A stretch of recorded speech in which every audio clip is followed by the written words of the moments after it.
Bienvenidos a Ecos de Guerra. En la historia de los conflictos armados, a menudo nos centramos en las explosiones, en el choque de los ejércitos y en las maniobras tácticas. Pero la guerra no se decide únicamente en el campo de batalla. A veces, el destino de millones de personas se sella en una habitación silenciosa, con el raspar de una pluma sobre el papel o, más impactante aún, con un solo susurro. Las guerras terminan cuando una de las partes se da cuenta de que ha perdido, no solo la batalla, sino la premisa completa sobre la que se basaba su lucha. La historia que están a punto de escuchar es sobre uno de esos momentos.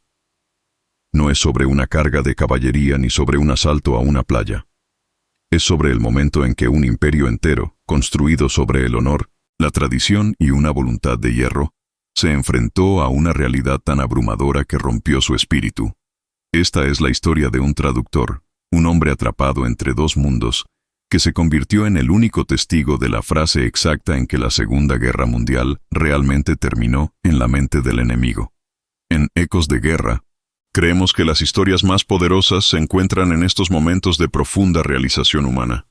Si te apasiona la historia militar contada desde una perspectiva íntima y emocional, te pedimos que te suscribas ahora mismo y actives la campana. Tu apoyo nos permite seguir desenterrando estas crónicas. Si este video te impacta, déjanos un me gusta. Nos ayuda a entender qué historias resuenan contigo. Y, por favor, queremos saber hasta dónde viaja esta transmisión. Dinos en los comentarios desde qué país y qué ciudad nos estás viendo. Ahora prepárense. Yo era solo un traductor, un fantasma en la sala. Pero fui el único que escuchó el momento en que el imperio del sol naciente se apagó. Mi nombre es Kenji Tanaka. En los papeles oficiales, yo era el sargento técnico Tanaka, número de serie 398455, del Servicio de Inteligencia Militar del Ejército de los Estados Unidos. Para mis superiores, yo era una herramienta invaluable, un Nisei, un estadounidense de segunda generación, nacido en Sacramento, California, pero que había crecido hablando el japonés de mis padres, un japonés de Hiroshima, nada menos. Para mis compañeros soldados, los Geis blancos, yo era Ken, Tanak, o cuando pensaban que no los oía, el Japo. Para los prisioneros japoneses que interrogaba, yo era un Inu, un perro, un traidor a la sangre, una criatura despreciable que merecía una muerte lenta. Y en mi propio corazón, en agosto de 1945, yo era un fantasma que rondaba las ruinas de Manila, Filipinas, un lugar que olía a muerte dulce y a hormigón pulverizado. Un fantasma cuya familia, mi padre, mi madre, mi hermana pequeña, estaba prisionera detrás del alambre de púas en Manzanar, California. La ironía era tan espesa que me ahogaba cada mañana. Yo vestía el uniforme de sus captores, luchando por la libertad de un país que me veía con tanta sospecha como al enemigo. Mi hermano, Kazuo, había muerto un año antes en Italia, luchando con el 442 Regimiento, tratando de comprar nuestra ciudadanía con su sangre. Yo intentaba comprar la mía con palabras. El 10 de agosto de 1945 fue el día en que el mundo dejó de respirar. Habíamos escuchado los rumores, pero nosotros en el MIS no traficábamos con rumores. Leíamos los informes. Leímos el cable interceptado de Hiroshima el 6 de agosto. La comunicación frenética, casi demencial. La ciudad ha desaparecido. Un solo avión. Un destello como 1000 soles. Luego, ayer, el 9 de agosto, Nagasaki. Sabíamos, antes que el resto del mundo, que el diccionario se había roto. No existían palabras para lo que había sucedido. La guerra, tal como la conocíamos, había terminado. El problema era que el enemigo aún no lo había aceptado. El Consejo de Guerra en Tokio seguía debatiendo. Oímos rumores de un golpe militar, de que los generales de línea dura querían ejecutar al emperador si intentaba rendirse, de que se preparaban para el Yokusai, la joya rota, la muerte honorable de 100 millones de almas en una invasión aliada. Y fue entonces cuando recibimos la orden. Una delegación japonesa preliminar, autorizada por una facción del gobierno que buscaba la paz, volaba a Manila para escuchar los términos. Eran los primeros en salir de la isla Fortaleza, los primeros en enfrentarse a nosotros, no como guerreros, sino como Algo más. Mi CEO, el mayor Evans.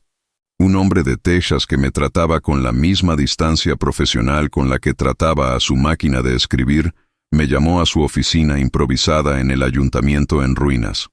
Tanaka, dijo sin levantar la vista de sus papeles. Vas a estar en la sala. No como traductor principal. El profesor Harding se encargará de eso. Harding era un académico de Harvard. Un hombre blanco que hablaba un japonés impecable, pero libresco. Un japonés de poesía haiku y ceremonias del té. Tú, continuó Evans, eres mi oído fantasma. Te sentarás en la esquina, detrás de nuestra delegación. No respirarás. No existirás. Los oficiales japoneses asumirán que eres un simple ayudante, o quizás ni te vean. Pero su japonés, el tuyo, es el de la calle, es el de la familia. Escucharás lo que se digan entre ellos. Escucharás los susurros. Escucharás la respiración. Quiero saber si están mintiendo, si están asustados, si están planeando matarnos en esa misma sala. Eres mis ojos y oídos para su one, su verdadera intención, no su tatemae, la fachada. ¿Entendido? Sí, señor, respondí. Me puse mi uniforme de gala, planchado hasta que los pliegues podían cortar papel. Pulí mis botas hasta que pude ver mi propio rostro dividido en ellas. Un rostro japonés, con ojos americanos cansados. Caminé por el pasillo de mármol agrietado del ayuntamiento. El aire era tan húmedo que se sentía como respirar sopa caliente. Los guardias de la marina, altos como árboles, estaban en la puerta de la sala de conferencias. Me miraron con fría sospecha hasta que vieron al mayor Evans detrás de mí, quien les hizo un gesto con la cabeza. Él está conmigo. Entré. La sala era grande, cavernosa. Un ventilador de techo giraba perezosamente, haciendo un ruido rítmico, clic, clic, clic, como un metrónomo para el fin del mundo. Una larga mesa de caoba dominaba el centro. En un lado, la delegación estadounidense, generales del Estado Mayor de MacArthur, almirantes de la Flota del Pacífico. Hombres bronceados, confiados, de hombros anchos. Fumaban cigarrillos Lucky Strike y hablaban en voz baja, casi aburridos. Su poder era tan absoluto que no necesitaban demostrarlo. En el otro lado de la mesa, sillas vacías. Evans me señaló una pequeña silla de madera en un rincón, contra la pared. Me senté. Me convertí en parte del papel tapiz. Y entonces la puerta se abrió de nuevo. Los guardias de la marina se cuadraron. Entró la delegación japonesa. El aire no solo se silenció, se evaporó. Eran 4 hombres. 3 oficiales del ejército imperial, un capitán de la armada. Sus uniformes, aunque limpios, parecían gastados, la tela más delgada. Eran pequeños, delgados, y sus rostros eran de un color gris ceniciento. Parecían muertos que habían olvidado cómo caer. El que lideraba era el general Torashiro Kawabe, vicejefe del Estado Mayor Imperial, un hombre del que habíamos leído informes, un samurái moderno, implacable, dedicado. Ahora parecía una cáscara. Caminaron con una rigidez sobrenatural hacia sus sillas y se sentaron. No nos miraron. Miraron el centro de la mesa. El profesor Harding, el traductor principal, se sentó en la cabecera. El general Sutherland, jefe de Estado Mayor de MacArthur, carraspeó, apagó su cigarrillo y comenzó a hablar. En nombre del comandante supremo de las potencias aliadas. Empezó. Harding tradujo. Su japonés era hermoso, fluido, cortés y completamente estéril. Los japoneses escuchaban sin expresión. Sutherland habló sobre los procedimientos para un cese de hostilidades, frecuencias de radio, corredores aéreos seguros para los aviones de rendición, el desarme de las guarniciones. Era técnico, era aburrido, era la logística del apocalipsis. Yo escuchaba, pero mi verdadero trabajo aún no había comenzado. Los oficiales japoneses no decían nada, ni siquiera se miraban. Eran estatuas. El ventilador hacía clic, clic, clic. El sudor corría por mi cuello, bajo el cuello almidonado de mi camisa. Media hora pasó. Sutherland estaba explicando los requisitos para la ocupación de los puertos. Y entonces, el general Kawabe levantó una mano delgada y pálida. Sutherland se detuvo. Harding se inclinó hacia adelante, listo para traducir la primera pregunta. Pero Kawabe no habló. Solo miraba un punto vacío en la mesa. La tensión era insoportable. Este era el momento. ¿Iba a rechazar los términos? ¿Iba a escupir y declarar yokusai? La mano del general Kawabe permaneció en el aire. No temblaba, pero tampoco estaba relajada. Era una garra pálida, perfectamente inmóvil contra el fondo oscuro de la caoba pulida. No era una mano que pedía permiso. Era una mano que detenía el mundo. El general Sutherland, un hombre acostumbrado a que sus palabras movieran flotas y ejércitos, se calló a mitad de una frase sobre los procedimientos de desminado. Su boca permaneció abierta por una fracción de segundo. El profesor Harding, el académico, se inclinó hacia adelante con una expresión de interés profesional, su pluma perfectamente preparada sobre su bloc de notas, listo para capturar la primera objeción formal, la primera negociación. Los americanos en la mesa dejaron de juguetear con sus cigarrillos. Los encendedores dejaron de chasquear. La única cosa que se movía en la habitación era ese maldito ventilador de techo. Clic, clic, clic. Cada rotación era una vuelta de torniquete en los nervios de la sala. Yo, en mi rincón, desaparecí. Me convertí en nada más que oídos. Dejé de ser Kenji Tanaka. Dejé de ser el Nisei dividido, el Inu. Me convertí en un sismógrafo humano, calibrado para detectar el más mínimo temblor en la fachada del imperio japonés. La sala estaba cargada con el peso de 1000 años de tradición samurái, chocando contra 2 soles artificiales que habíamos desatado sobre su patria.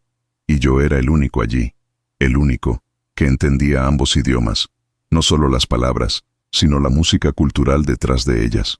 Sabía que lo que viniera después de esa mano levantada no sería una negociación. Sería una capitulación o sería una sentencia de muerte para millones, incluyéndome a mí. Observé a los otros 3 oficiales japoneses. Eran perfectos. Sus espaldas estaban rectas como varillas de acero, a centímetros del respaldo de sus sillas. Sus ojos estaban fijos en el general Kawabe, pero sus rostros eran máscaras de impasibilidad. El capitán de la armada, a la derecha de Kawabe, tenía una cicatriz blanca que le atravesaba el labio superior, dándole una mueca perpetua. El coronel del ejército, a la izquierda, tenía las manos juntas sobre la mesa, sus nudillos blancos.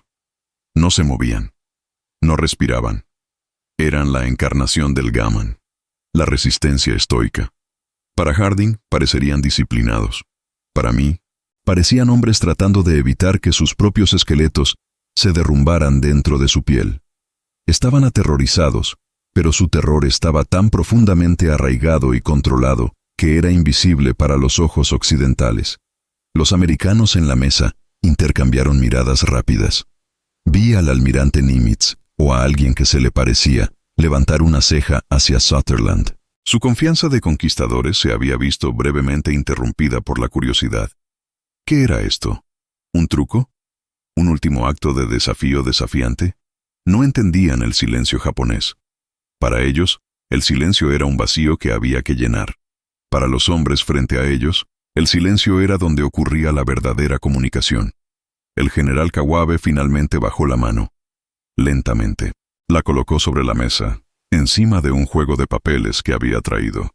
El profesor Harding se aclaró la garganta, listo para hablar. General Sutherland, comenzó Harding, preparándose para traducir la declaración formal de Kawabe. El general desea. Pero Kawabe no se dirigió a Sutherland, no se dirigió a Harding, no miró a los americanos en absoluto. En un movimiento casi imperceptible, un giro de su cabeza de no más de 15 grados, se inclinó hacia el capitán de la armada, con la cicatriz en el labio, el hombre a su derecha. El capitán, reconociendo el movimiento, se inclinó instintivamente hacia su superior, su oído moviéndose hacia la boca del general. El mundo entero, para mí, colapsó en ese espacio de 30 centímetros entre sus 2 cabezas. Este era el momento. Este era mi trabajo. Esto era lo que el mayor Evans quería. No era el tatemae para los americanos. Era el hone, la verdad desnuda, susurrada de un oficial japonés a otro, creyendo que estaban solos, creyendo que el Nisei en la esquina era solo un mueble con cara. Los americanos no vieron nada. Harding frunció el ceño, molesto por la interrupción de su protocolo. Sutherland tamborileaba con los dedos, impaciente. El ventilador seguía. Clic, clic, clic. El general Kawabe abrió la boca. Lo que salió no fue una voz. Fue el sonido del aire escapando de un pulmón perforado. Fue un susurro, tan bajo que apenas era audible incluso para mí, que estaba conteniendo la respiración, con cada nervio de mi cuerpo enfocado en sus labios. El general Kawabe inhaló. Fue un sonido casi imperceptible, el sonido de un hombre al borde del ahogamiento rompiendo la superficie por última vez. Era un sonido seco, polvoriento. Sus hombros, tan rígidamente erguidos, parecieron hundirse 1 milímetro, colapsando sobre sí mismos por el peso de un imperio fallido. El capitán de la armada, el hombre con la cicatriz, no se movió, pero yo, desde mi rincón, vi sus ojos, que habían estado fijos en un punto medio con una disciplina inhumana, parpadearon una vez, lentamente. Se estaba preparando para recibir la verdad, no como un informe de inteligencia, sino como una sentencia. Los americanos no notaron nada. El general Sutherland miraba su reloj de pulsera, una gruesa pieza de oro que brillaba bajo la luz amarillenta. El mayor Evans, mi jefe, estaba limpiando sus gafas, ajeno. El profesor Harding parecía un director de orquesta cuyo solista principal había decidido de repente tocar una nota equivocada. Su rostro una mezcla de confusión e irritación profesional. El ventilador de techo, mi metrónomo. Clic, clic, clic. Y entonces el general Kawabe susurró. Las palabras salieron de él no como un discurso, sino como un veneno que había estado reteniendo, un ácido que finalmente se abría paso a través de su garganta. No era para mí, no era para los americanos, era una confesión, de un samurái a otro, un reconocimiento que nunca podría hacerse en voz alta, nunca podría escribirse en un informe oficial, porque admitirlo era admitir que el espíritu Yamato no era invencible. Era admitir que el Bushido no tenía respuesta para la física. Su voz era un susurro de papel de lija, apenas un aliento. Yo dejé de respirar. Cada partícula de mi ser se convirtió en un receptor. Wo abirrano songli wo yenbutta. Warwer wakarera no soryoku o miyayamata. Las palabras golpearon mi cerebro de Nisei con la fuerza de un martillo. La traducción literal era simple, casi clínica. Juzgamos mal su poder total. Pero yo no traduje las palabras, traduje el significado. Traduje la música del alma rota que había debajo. Lo que dijo, lo que realmente quiso decir fue, subestimamos todo su poder. No era una admisión táctica. No era, subestimamos su capacidad de bombardeo, o subestimamos su producción industrial. Era algo cósmico. Era, subestimamos su capacidad para terminar el mundo. Era el reconocimiento de que se habían enfrentado no a otro ejército, sino a una fuerza de la naturaleza que el enemigo había aprendido a controlar. Era la voz de un sacerdote guerrero que acababa de ver a su Dios asesinado por uno nuevo y terrible. El impacto de ese susurro no fue en la sala. Fue en el hombre que lo recibió, el capitán de la armada, el de la cicatriz, el hombre que probablemente había sobrevivido a Midway, a Guadalcanal, a Leyte. Reaccionó. No fue un movimiento grande. Para los americanos fue invisible. Pero para mí fue una explosión. Cerró los ojos. Solo por un segundo. Un parpadeo lento, largo, agonizante. En ese segundo lo vi todo. Vi el orgullo de la flota combinada disolverse. Vi la aceptación de que sus acorazados, sus yamatos, eran solo juguetes de hojalata. Vi la comprensión de que todos sus amigos, todos sus hombres, todos los kamikazes que se habían lanzado contra los barcos americanos, habían muerto por nada. Habían muerto por una ecuación que sus líderes habían calculado mal. Fue el sonido del alma de un hombre rindiéndose. Todo esto sucedió en el espacio de 3 segundos. Clic, clic, clic. El general Kawabe exhaló el resto de su aliento. El veneno había sido entregado. Se enderezó. El capitán de la armada abrió los ojos. La máscara no estaba de vuelta en su lugar. La fachada estaba reconstruida. El tatemae había sido restaurado. Fue como si nunca hubiera pasado nada. Pero yo lo había oído. El fantasma en la esquina. El Inu. El traidor. Yo era el único en el mundo que sabía exactamente en qué segundo había muerto el imperio japonés. El general Sutherland, habiendo agotado su paciencia, golpeó la mesa con un dedo. Profesor Harding, ¿vamos a continuar? ¿El general tiene algo que decir o nos quedaremos aquí sentados todo el día? El profesor Harding, sonrojándose, se volvió hacia Kawabe. General, dijo en su japonés formal, la delegación americana desea saber. Pero el general Kawabe lo interrumpió, no con un susurro, sino con su voz oficial, una voz que sonaba como grava seca. Wo asok shin shimasu, warware wo asoko shimasu. Continuamos. Harding tradujo. El general desea continuar. La reunión prosiguió. Sutherland volvió a leer sus papeles sobre las frecuencias de radio. El capitán de la armada miraba fijamente la pared detrás de la cabeza de Sutherland. El general Kawabe miraba fijamente sus propias manos sobre la mesa. Y mientras el zumbido de la burocracia llenaba la sala, una verdad fría se asentó en mí, tan pesada como el plomo. El título de la noticia que el mundo leería mañana sería: Conversaciones de paz comienzan en Manila. Pero la verdad, la única verdad, era lo que yo acababa de presenciar. La guerra no estaba terminando. Ya había terminado. Había terminado en ese susurro. La reunión continuó durante otra hora. Se sirvió agua. Se firmaron papeles preliminares. Pero después de ese momento, después de ese susurro, nadie volvió a hablar. La frase «nadie volvió a hablar» no significa, por supuesto, que la habitación se sumió en un silencio literal. Por el contrario, el ruido regresó, pero la conversación había terminado. La voz del general Sutherland, fuerte, segura, resonando con la autoridad casual de un hombre que nunca ha dudado de su lugar en el mundo, llenó el vacío que el susurro de Kawabe había creado. Ahora, continuó, su acento tejano cortando el aire húmedo. Pasemos a los corredores aéreos designados para la llegada del avión de rendición a Atsugi. Las frecuencias de radio para el contacto inicial serán... Y el profesor Harding, recuperando a duras penas su compostura profesional, comenzó a traducir. Su japonés era impecable. Cada término técnico para frecuencia de radio y vector de aproximación era preciso, académico y perfectamente articulado. La reunión continuaba. El zumbido de la burocracia, las voces del americano hablando y del académico traduciendo, llenaban la sala. Pero era solo eso, era ruido. El verdadero diálogo, la guerra de voluntades que había definido el Pacífico durante 4 años sangrientos, había concluido en ese susurro.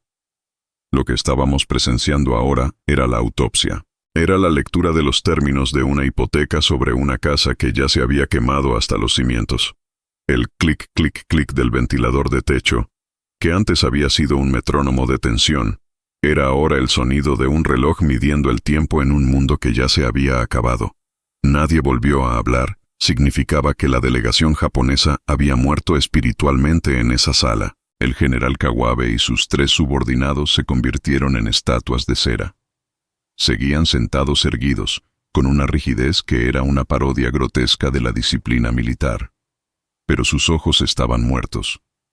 Sus miradas estaban fijas en un punto invisible en la pared, a través del general Sutherland, a través de las ruinas de Manila, a través del océano, hacia las cenizas radiactivas de sus ciudades.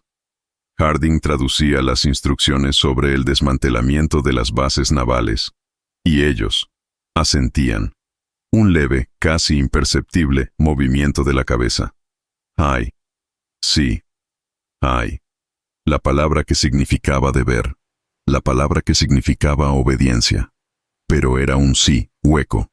Era el sí de un hombre que acepta los términos de su propia ejecución, no porque esté de acuerdo con ellos, no porque negocie, sino porque las palabras ya no tienen ningún significado. No había contraoferta. No había un sugerimos que se considere el puerto de Kure en lugar de Yokosuka. No había un solicitamos aclaración sobre la jurisdicción del emperador. Nada. La nación que había basado toda su estrategia militar, toda su identidad moderna, en el concepto de nunca rendirse, de luchar hasta el último hombre, mujer y niño con lanzas de bambú si fuera necesario, Acababa de perder la capacidad de articular la palabra no. El susurro de Kawabe. Subestimamos todo su poder. No había sido una observación táctica.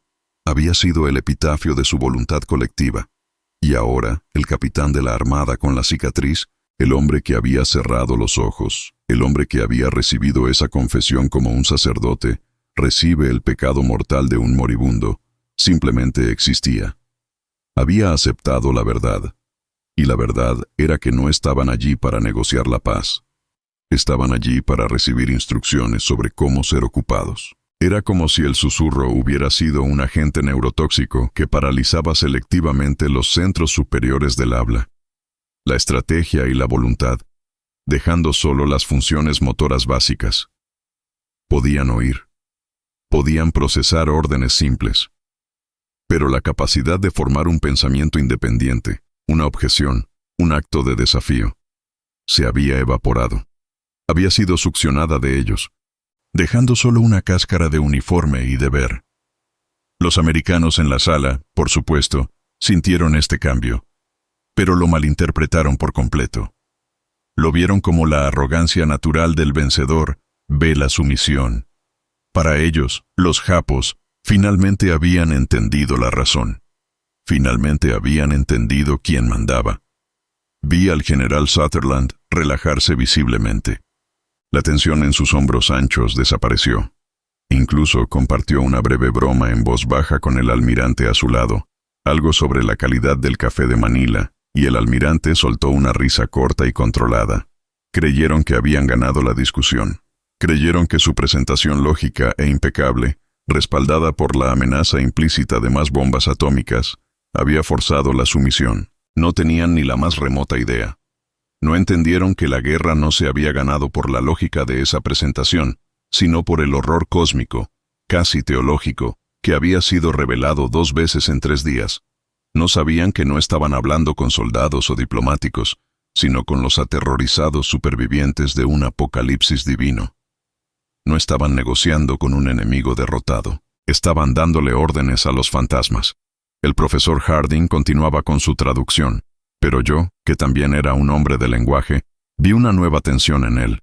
Era un hombre de diálogo, de la belleza del intercambio de ideas, y esto no era un diálogo, era un monólogo.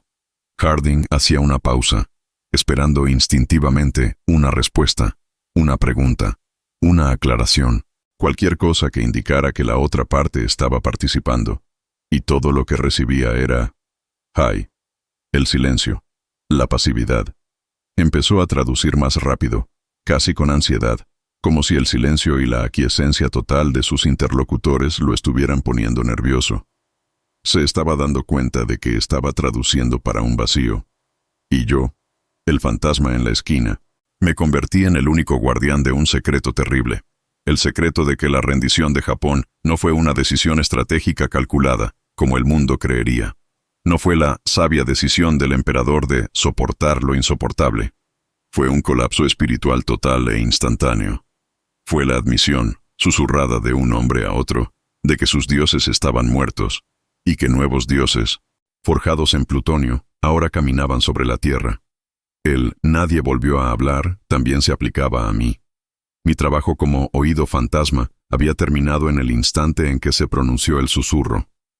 El mayor Evans, Miko, me lanzó una mirada desde el otro lado de la sala, levantando una ceja interrogativamente. ¿Algo? Permanecí perfectamente inmóvil. Mi rostro, el rostro japonés que me hacía invisible para los japoneses y sospechoso para los americanos, se convirtió en una máscara. Si hubiera dado cualquier señal, si mis ojos se hubieran ensanchado, si hubiera asentido, si hubiera mostrado la magnitud sísmica de lo que acababa de oír, el hechizo se habría roto. Mi trabajo no era solo escuchar, era mantener el secreto. Mi silencio se convirtió en parte del silencio más grande de la sala. La reunión finalmente concluyó. Duró otra hora, una hora de logística unilateral. El general Sutherland cerró su carpeta de cuero con un golpe sordo y satisfecho. Eso será todo por hoy, caballeros. El profesor Harding tradujo. Los americanos comenzaron a levantarse, ruidosos, estirando las piernas, encendiendo nuevos cigarrillos, sus voces ahora altas, relajadas, el trabajo del día terminado. Se felicitaban mutuamente por lo fluidas que habían sido las cosas, pero los 4 oficiales japoneses no se movieron, permanecieron sentados, congelados en el tiempo. Entonces, como si una única cuerda invisible tirara de ellos, los 4 se pusieron de pie como un solo hombre, en una sincronía perfecta, horrible, silenciosa. Dieron un paso atrás de sus sillas, y entonces hicieron una reverencia, no una inclinación de cabeza superficial, no un gesto de cortesía. Fue una reverencia profunda, formal, de 90 grados desde la cintura. Una reverencia que lo entregaba todo. Una reverencia que reconocía la derrota total, no solo militar, sino moral y espiritual. Era una reverencia para los americanos, pero yo sabía que también era un funeral. Se estaban inclinando ante la nueva realidad que Kawabe había articulado. Los generales americanos, sorprendidos por este gesto de sumisión feudal, respondieron con torpes inclinaciones de cabeza, sin saber cómo aceptar tal gesto. Y entonces los 4 japoneses se dieron la vuelta, en silencio, y salieron de la sala. Sus pasos eran el único sonido en su mundo. Nadie de la delegación americana les dijo adiós o nos vemos mañana. Y lo más importante, lo más escalofriante de todo, ninguno de los 4 oficiales japoneses se dijo una sola palabra el uno al otro. No hubo un «vamos, coronel». No hubo un «capitán, su maletín». Nada. La confesión había sido hecha. La sentencia había sido recibida. El veredicto era final. Y sobre un veredicto final, como aprendí en esa sala húmeda en Manila, no hay absolutamente nada más que decir. Los generales americanos encendieron nuevos puros. El olor a tabaco cubano de celebración llenó la sala. Un aroma denso y dulce que se superpuso al olor a humedad, moho y derrota. El general Sutherland le dio una sonora palmada en la espalda al profesor Harding. «Buen trabajo, Harding. Directo al grano. Así es como nos gusta». Harding, claramente aliviado de que el suplicio hubiera terminado, sonrió y recogió sus pulcros papeles. «Gracias, general. Parecían bastante cooperativos, debo decir». La sala se llenó de charla animada, de planes para el primer vuelo de reconocimiento a Atsugi, de quién redactaría el comunicado de prensa para el mundo. Estaban celebrando una victoria negociada. Estaban celebrando su propia eficiencia burocrática. Yo, en mi rincón, me sentía físicamente enfermo. El contraste entre su ruidosa y confiada celebración y el funeral silencioso que acababa de presenciar era tan profundo, tan disonante, que sentí vértigo. Me levanté lentamente, mis piernas entumecidas por la tensión. El mayor Evans, Miko, me interceptó con la mirada en la puerta. «Tanaka, a mi oficina. Ahora». Lo seguí por el pasillo de mármol agrietado. El sol de la tarde se filtraba por las ventanas reventadas, creando barras de luz dorada llenas de polvo. Entramos en su oficina improvisada que olía a lona y aceite de armas. Se sentó pesadamente detrás de su escritorio de campaña. Se quitó la gorra y se secó el sudor de la frente con el antebrazo. No encendió un puro. Era un hombre de trabajo. «¿Y bien?», dijo, su voz tejana, baja y seria. «¿Qué escuchó el oído fantasma?» Vi la pausa. Los vi cuchichear. «¿Qué fue?». Cerré la puerta. El sonido del tráfico militar en el exterior, los motores de los camiones y los gritos, se sentía a 1.000.000 de kilómetros de distancia. Respiré hondo.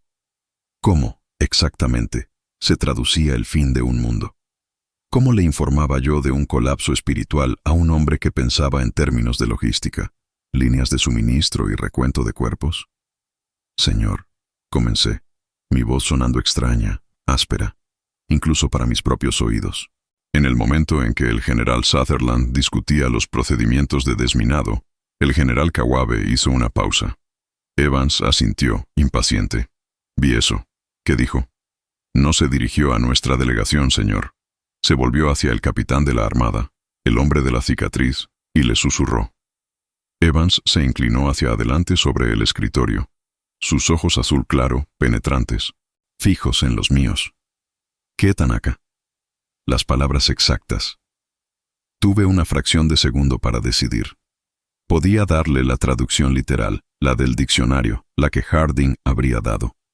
O podía intentar darle la verdadera traducción. Decidí darle ambas. Señor, las palabras literales fueron Wo abirrano songli o quien monotta. Warwer wakarera no soryoku o miyayamata. Literalmente significa. Juzgamos mal su poder total. El mayor Evans frunció el ceño. Se recostó en su silla, decepcionado. ¿Eso es todo? Juzgamos mal su poder total. Eso es jodidamente obvio. Acabamos de lanzarles 2 soles artificiales. No me parece una gran revelación. Y fue entonces cuando supe que mi verdadero trabajo no era solo traducir las palabras. Era traducir el silencio que las rodeaba. No, señor, dije, mi voz ganando una urgencia que lo sorprendió. Usted no entiende cómo lo dijo. El idioma japonés, señor. Se trata del contexto, no del texto. No fue una observación táctica. No fue un ingeniero admitiendo un error de cálculo. Fue una confesión religiosa. Fue el sonido de un hombre admitiendo que su Dios estaba muerto y que acababa de ver al nuevo. Evans se quedó quieto, su mano a medio camino de su paquete de Lucky Strikes. Continúe, sargento. Su voz, señor, estaba rota. No era una voz de mando. Era el susurro de un moribundo, y se lo dijo al capitán. Y el capitán, señor, él cerró los ojos. Por un segundo entero. En ese segundo, él se rindió. No al general Sutherland, no a los Estados Unidos.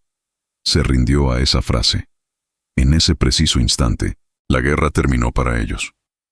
Lo que usted vio después, el high, el asentir, la obediencia, eso no fue negociación.